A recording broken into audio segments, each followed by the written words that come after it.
Sulaiman last time بس مرأة ولا لا؟ مربع ويمانة. That was our last ayah. So did يبدأ زخرفا تسقطتها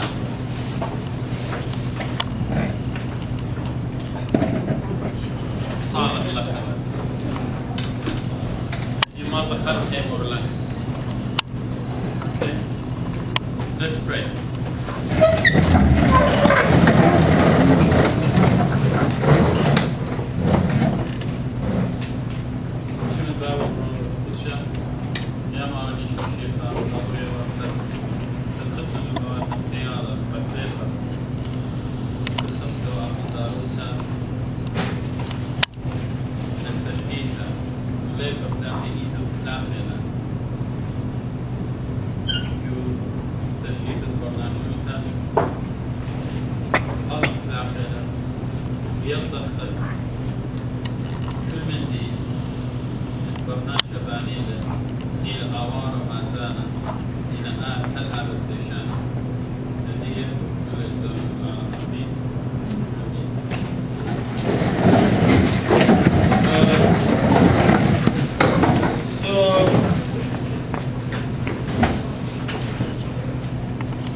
سبب لوا مصايا لوا شواق عمين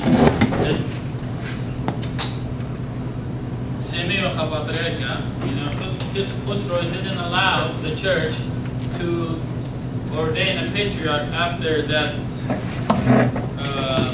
incident of Sorisho.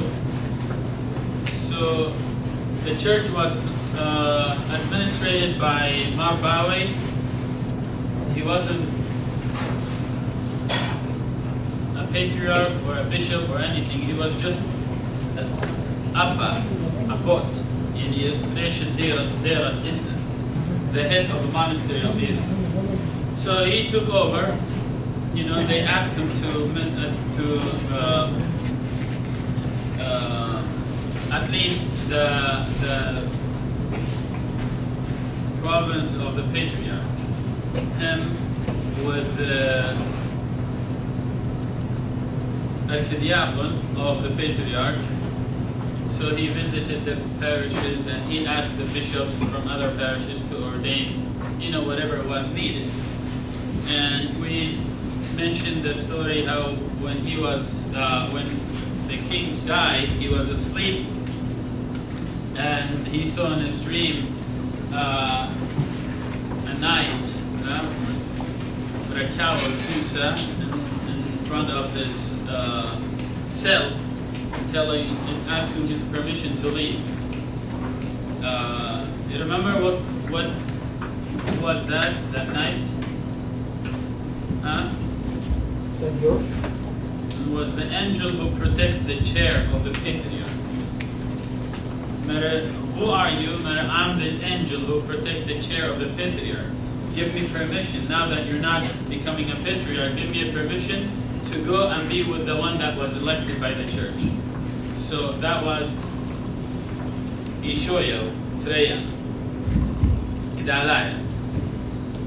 Something interesting, significant about Ishoya was that it was in his time that another power rose from the south, Islam. In the 7th century, during the time of Marisha Dalaya, Islam was gaining power and coming toward the Mesopotamia and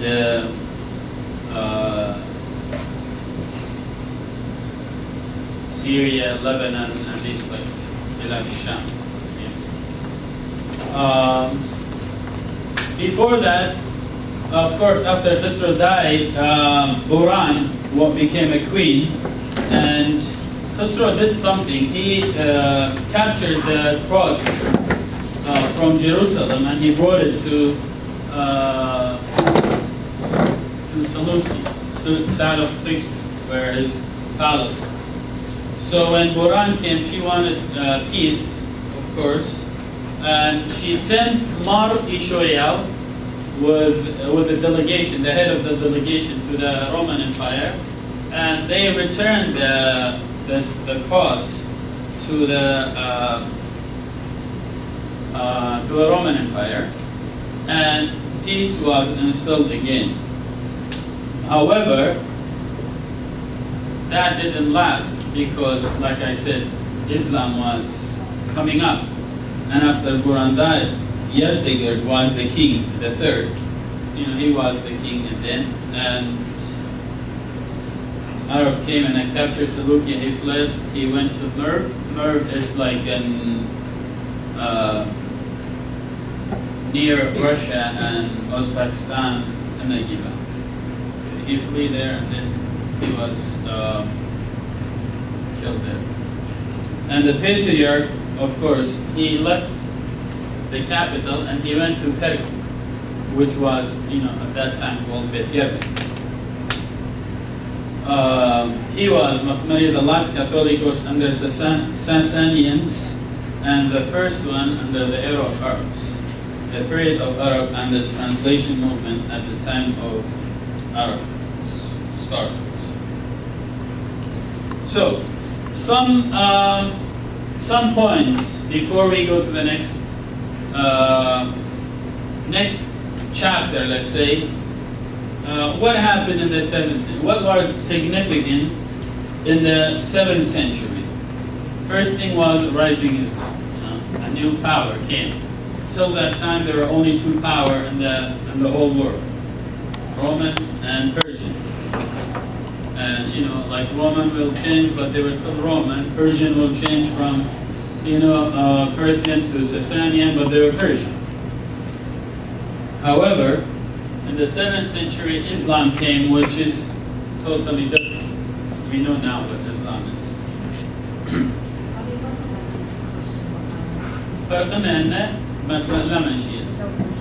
Okay. The other thing was still the theological school of Nasibin establishing a long-lasting theological and exegetical tradition that will shape the theology of the Syrian church for good. In Nasibin, Mar Theodorus became the officially the theologian, the commentator, the pillar of orthodoxy, and the doctor of doctors. Rab Malpan. And there's a Surita that we sing during, I think it's in the Thursday of Passover. I'm sure she will Pascha of Marnarsay. It's written by Marnarsay. It says Rab Malpane Wam Pashkane Theodoros. Meaning the doctor of doctors and and the commentator Theodoros. That was his title. Another thing happened in the school. That's why the school became very strict. After that, there was this man named Hanana of Ilyabin. He was, of course, a student in the school, and then he had some problem with the teacher of the school and administration. He left, and he came back after the bishop Marpolos of Nasibin died. He came back and he joined the staff, and then he became the administrator. See how sometimes history repeats itself.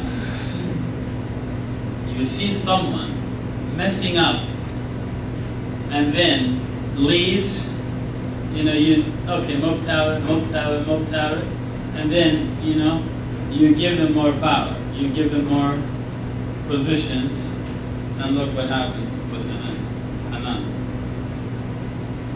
He became an administrator. He changed everything, the tradition. He changed the way they interpreted the Bible. He disregarded the place of Theodorus and Nestorius theologically. Of course, he adopted the Byzantine Empire theology, or Chalcedonian theology. A great number of educated students and some bishops, including the Bishop of Nusaybin, followed Anan's teaching. Fortunately, after his death in 610 AD, very few of his followers tried to propagate his idea with the support of the court official.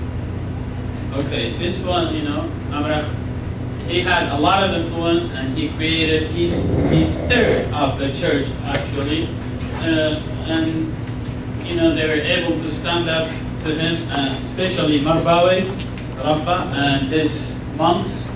They stood up for him, all the people in Deir al-Izla, and they were able to eliminate this danger. It was possible, was probable that will split, but he was able to stop them. And the other one is the prevail of monastic tradition. We saw in this movement of Ananas how the monastery, that the monks moves, the bishops and the patriarch realize the power of this group of people, what they can do. And from the earliest time, of course, monastic played an important role in Christianity in the East. It was able to produce form of Christianity notably different from one in other places. It also took the lead in disputation of the followers of Anana and other heresies. Every time there was something, Rabbani, go. They were the soldiers. Even when they wanted to spread the Christianity, who went? Rabbani, along with priests and deacons. The other thing was the spread of monophysite. Syriani Akubaye, Syrian Orthodox. They were, at one point of the history, all Church of the East. But some people came from the West that they were persecuted. If you read, actually, it's very interesting. If you read sometimes like those especially American authors, not European, who have no idea about what's going on, what happened. Then they just take some events here and there, and they say that I was reading this book. I forgot what it's called. It says that Nestorius was persecuted. He flew. He went to the east and he established a church there. And then after, in the 13th century, this church died and there's no more Nestorius. Actually, the people who ran away, they were not Nestorians. They were Jacobite, Monophysite. They ran away and they converted a lot of Christians from the east to their side. Till 559, we don't hear anything about having bishop or provinces in the east. But because of Jibril Sinjari, who was the physician of the king. I told you the story of one who was married to a woman. He was Nestorian. He was married. He couldn't have children, and he asked the patriarch. Of course, the patriarch didn't allow him to marry again. So he left the church and he became monophysite, and they allowed him to marry again. So he had that grudge and hate against the church, and he was the physician also of the Khusro. His wife couldn't have child, and he helped her. She delivered the She had a child, a son. So after that, whatever he says, whatever Jibril says, and he uses that power to, of course, help monophysites to prevail in the East. With imperial support, they were able to establish several centers in the East and the Eastern felt strong indignation, but they were unable to hinder this growth. And then the other thing that happened in the East in the 7th century was the mission to the West, to the East, sorry, Far East. Whereas monophysite were growing in number in the Mesopotamia, the Church of the East was expanding in Far East. We know that in the 781.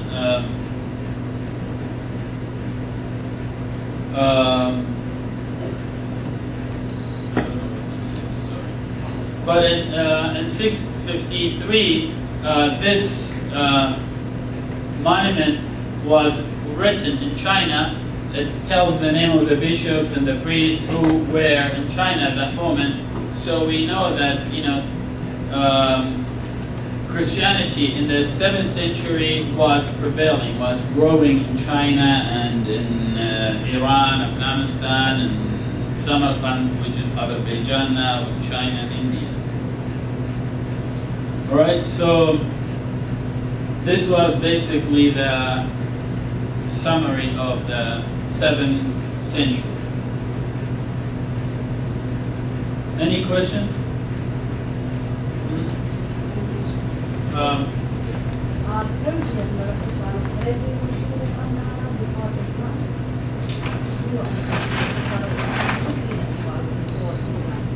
Io Zarathushtrai.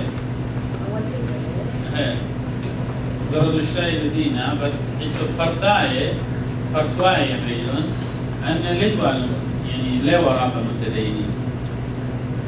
برضه كثير من ساسناية 404 يعني 304 مقلدة أني يشغلون شوف الدنيا يعني يقولون انقلاب يشغلون شوف أني بوشي ومتدينين متعصبين الدين.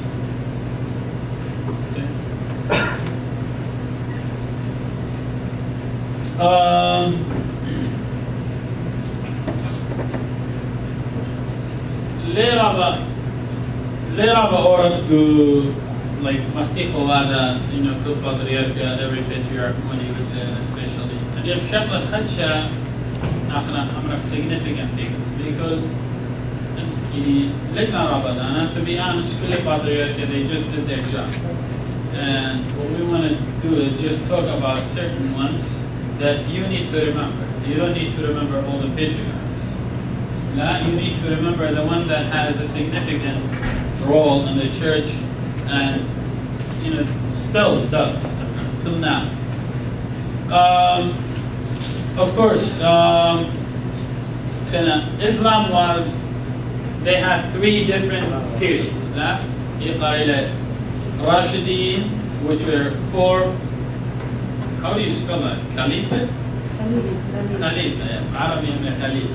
4 Caliph, Abu Bakr, Umar, Uthman, Abu Ali. Oh, Ali, sorry. And then, another family came and they took over. They killed Ali and there was this family of Umayyad. During the time of Abu Bakr and Umar, Islam was spreading rapidly in the East. And they were actually very tolerant. They respected Christians, they respected Jewish, they called them Ahl al-Kitab, the people of the book, they called them. They respected them. And one of the verses in the Quran says that, it says that you will pass by some people who are in their cells. They are called Nasara, which means Christian. Don't bother them. And, anyway, there were some incidents here and there, like, this governor, this judge, probably, was greedy, was strict, was fanatic. But in all, these people, during the time of Islam, especially Rashidin was more peaceful to the Church of the East. And it didn't last that long, only 40 something years. And then Umayyad came, the family of Umayyad, And what they did was they made Arab, and their capital was in Damascus. They took Damascus as their capital because it was near to Byzantine. You know, they were trying to conquer Europe. They already conquered Middle East, so they put their capital there. And the first thing they did, the first significant thing they did was that affected the history was they adopted Arabic as the official language of the empire, Islamic empire. Of course, these people who were people of power, of position, they were all ignorant. So who did they use? They needed someone who was educated, Christians. And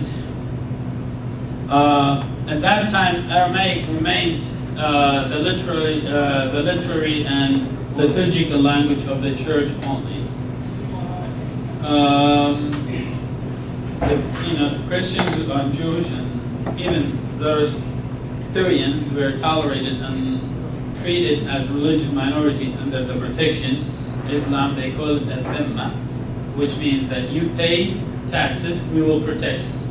And they, they made them wear certain condition, like distinctive dress or like girdles and stuff like that.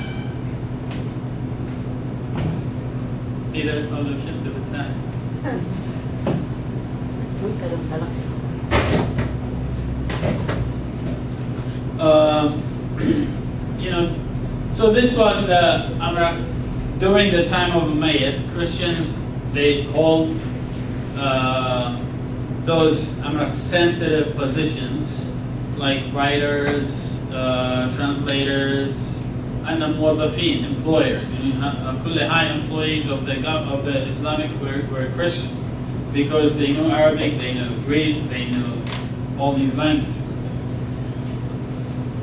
One person rose in this time that was very important, had a big role in the church history, was Mar'i Shoyab al-Tla. The other one was Mar'i Shoyab al-Tre. The Tre was Gdalai, from a place called Gdala. This one was the bishop of Nineveh, and then he was ordained Metropolitan of Idyabin, Erbil. So that's why he's called Mar'i Shoyab Dayalai, Erbil. Mar'i Shoyab Erbil, or sometimes they call him Mar'i Shoyab Erbil. He didn't last that long, 10 years, but within this 10 years he did so many great things. When he was a bishop obviously he liked liturgy and he had a passion for liturgy. So when he was a bishop in Nineveh, he tried some things. You know, in Nineveh, at that time, there was an institution called Deir al-Layta. Have you heard of Deir al-Layta? Okay, Deir al-Layta was a place, a liturgical institution. Every time a prayer or an article was written, that they had to include it in the book of Qudra or a book of prayer, and had to go through this institution. They examine it, and then they put it in the book. So there was a strong tradition, or not tradition, tradition of liturgical tradition that was established by Deir al-Layta in Mosul. Okay, Hadiya, that Deir al-Layta is Umrat Miskinta in Mosul, which is ruled by Chaldean church. So he was near that institution, and he was probably, we don't know if he was a member in that institution or not, but obviously he had passion for liturgy. So when he became a metropolitan of Idyabin, he tried to create another tradition that is called, my apologies,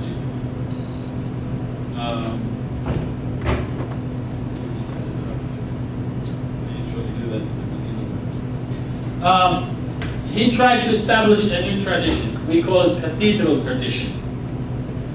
there were two traditions in liturgy. There are later tradition which was mostly influenced by monks, Rabbani. You know, Shawahulala, you pray 7, like, maybe 7, there are almost 21 psalms in the morning, you know, it makes it, so you finish like the whole book of Psalms praying in only 3 days. That was the ascetic tradition, or monk tradition, Rabbani.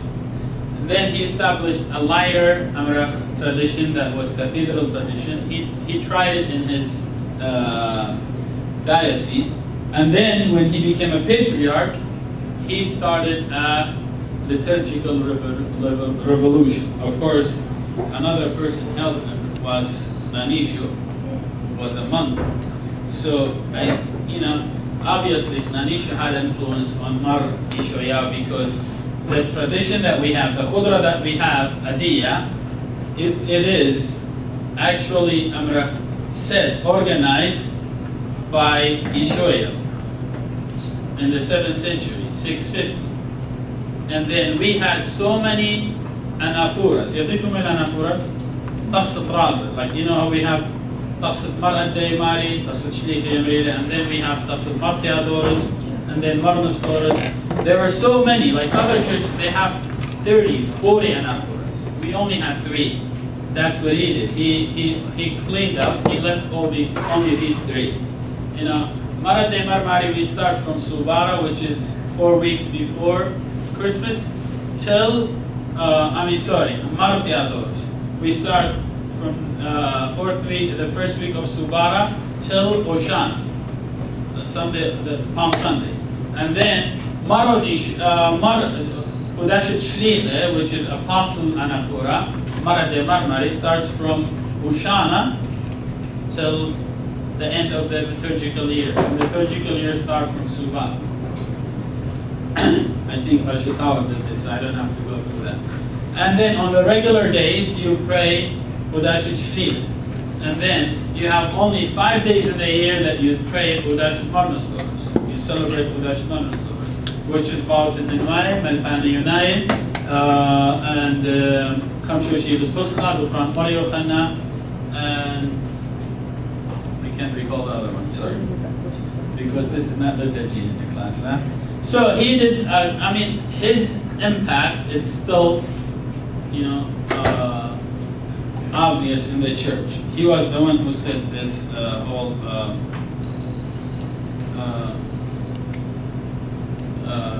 tradition, or liturgical tradition that's a combination of cathedral and some of ascetic tradition.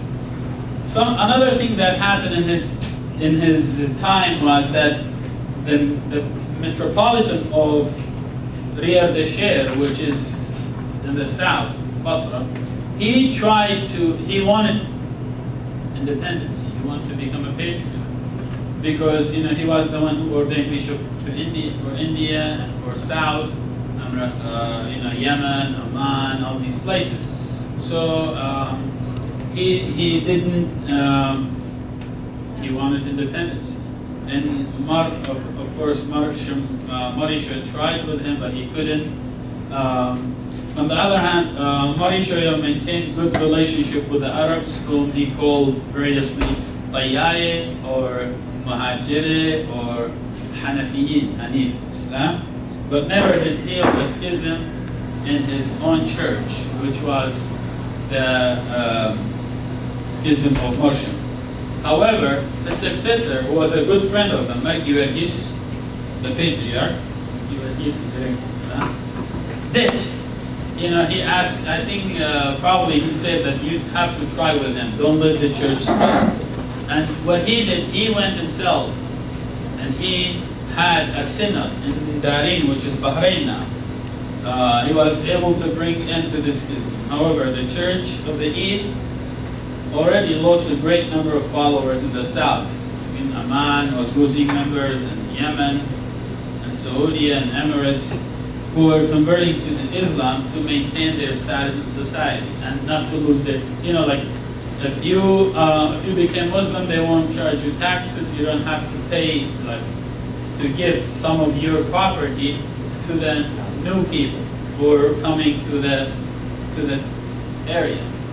If you want to stay in your religion, you have to give some. If not, you keep all your property. So, for instance, people were coming from Saudi Arabia to Iraq.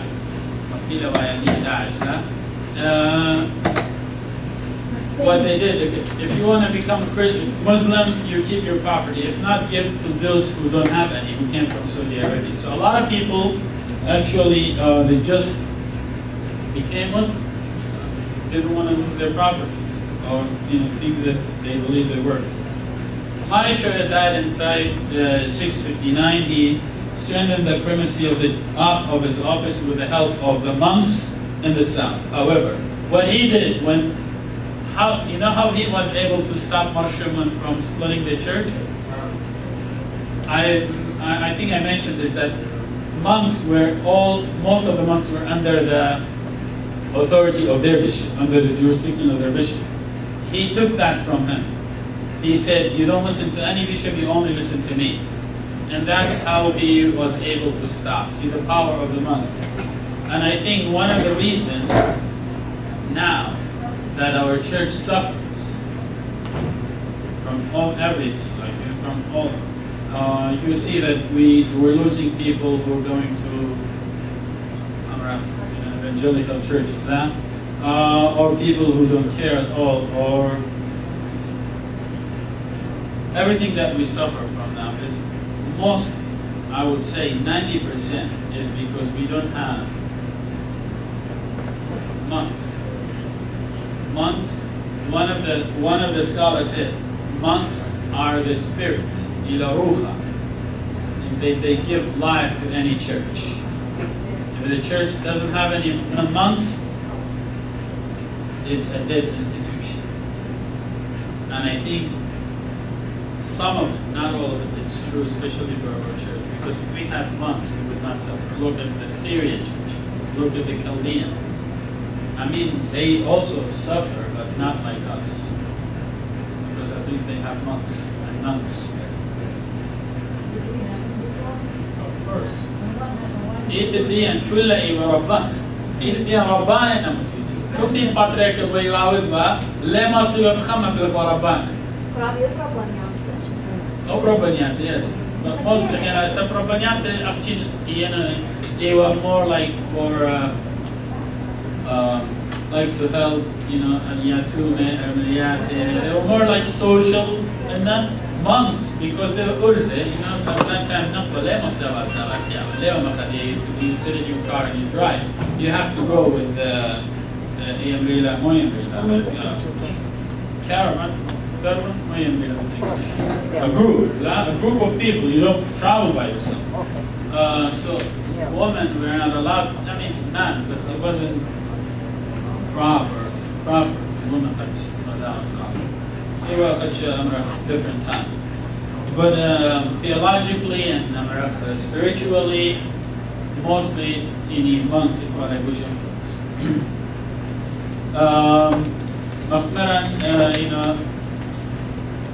And he did with the Marknan issue, he's also responsible for the final reduction of the book of Qudra, the liturgical side. Who doesn't know what Qudra is? Qudra is and Qudra means circle, like all year around. But it's a special name for the book of prayer that we pray the whole year, for the whole year. We pray it, and then when we finish, we go back from the beginning. It's 3 parts. Now, Qamta maybe or Bushra, we don't know. Depends on the fonts, how big it is. Of course, go down at Umayyad, and at the time of Umayyad, this was the most significant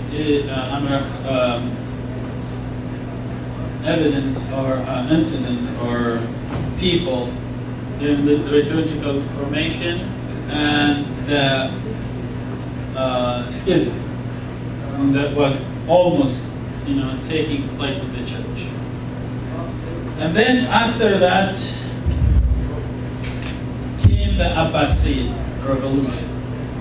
Abbasi was the third and the the longest period in the Islamic Empire. What they did, they moved their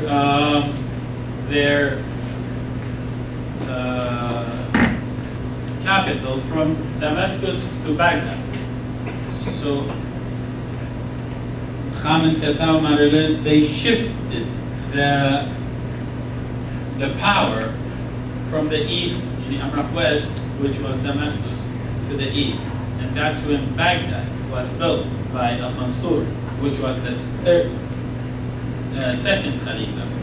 After Abu al-Abbas was Al-Mansur. So he built Baghdad, and he called it Baghdad, which means, it means like a beautiful city, because it was built on the Tigris River, and it was growing, because it became eventually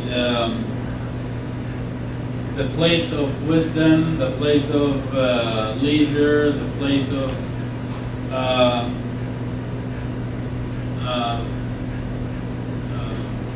business. Okay.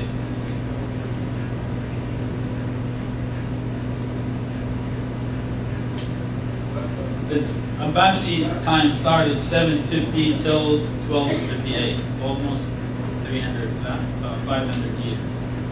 During this 500 years, many things happened.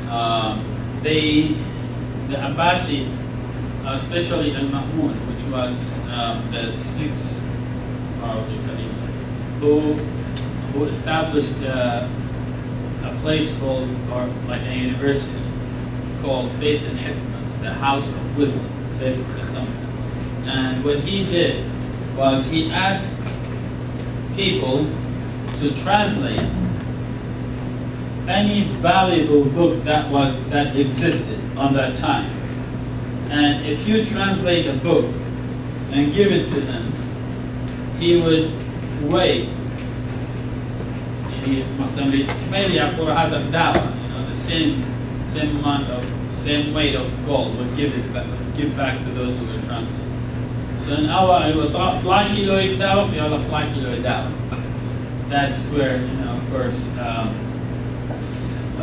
the movement started. And of course, who was again, people of education, of wisdom, of see, there were like two significant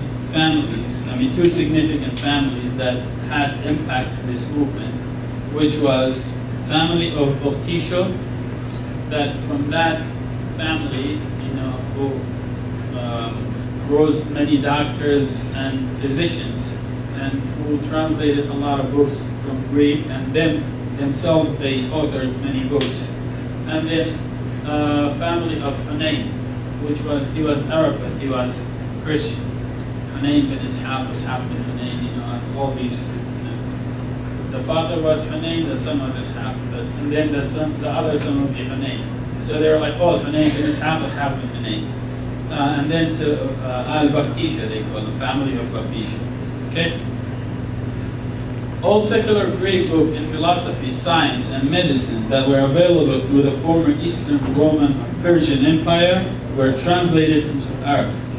The Church of the East Christians played a fundamental role in this translation movement, as translation came overwhelmingly from within their rank, since they tended to know at least 3 languages, Aramaic, Greek, and Arabic. In that way, the intellectual heritage of antiquity was transmitted to the blossoming Arab scholarship, and thereby provided the basic for the philosophical terminology of Islam. Among these people, there were family of Tisho and family of Nain. And there was another person who was called Timotheus. Timotheus became later on patriarch. he was a bishop of Betlash, which is north, north. And there's a funny story about him. I'll tell the story and then we take a break. I know you like stories. Who doesn't like stories? Okay. So,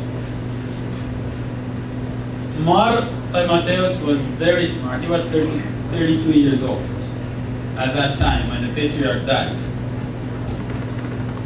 So there was an election, and he was called to the election, and he went. And you know who elects patriarch? La? خمسة متروبولية, the 5 metropolitans, Nasibin, Erbil, Kashgar, and then the Tlapad, the Garmay, these 5. And then this time there were some more metropolitans. So what he did, he put some, he went to the river, and in Marsinara, on the shore of the river, there are always like beautiful small keys, not rocks, whatever you want to call them. Pebbles, but they look like money.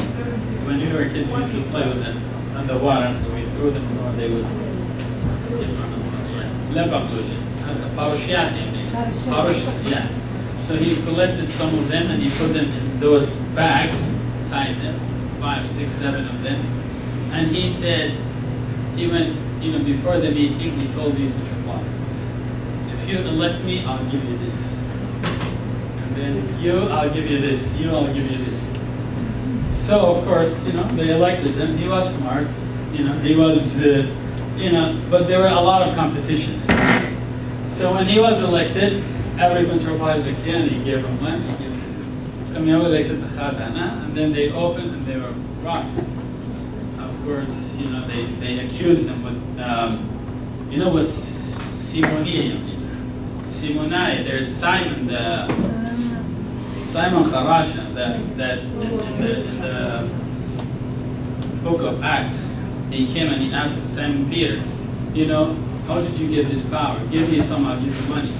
So they call it the bishop who pays money, or anyone who pays money to get degree ordained. They call that illegal or Simonic ordination, Siamida Simoneta, which is illegal. It's against the rules. But he said, I didn't give you any money. I said, I'll give you this. I didn't say I'll give you money. And he went, of course, he was very smart, like I said, politician. He was a great administrator, knowledgeable politician, patriot. So he was able to convince these people and to start working together. And then let's take a break and talk about Timotheus. Rabbi. Yes. ليه الخطة ضمن الخطوط اللي قال لك أنا خشي ونزوز أنا مش هتقدر تقول I don't want to go into details, but the funny part was that they checked them all.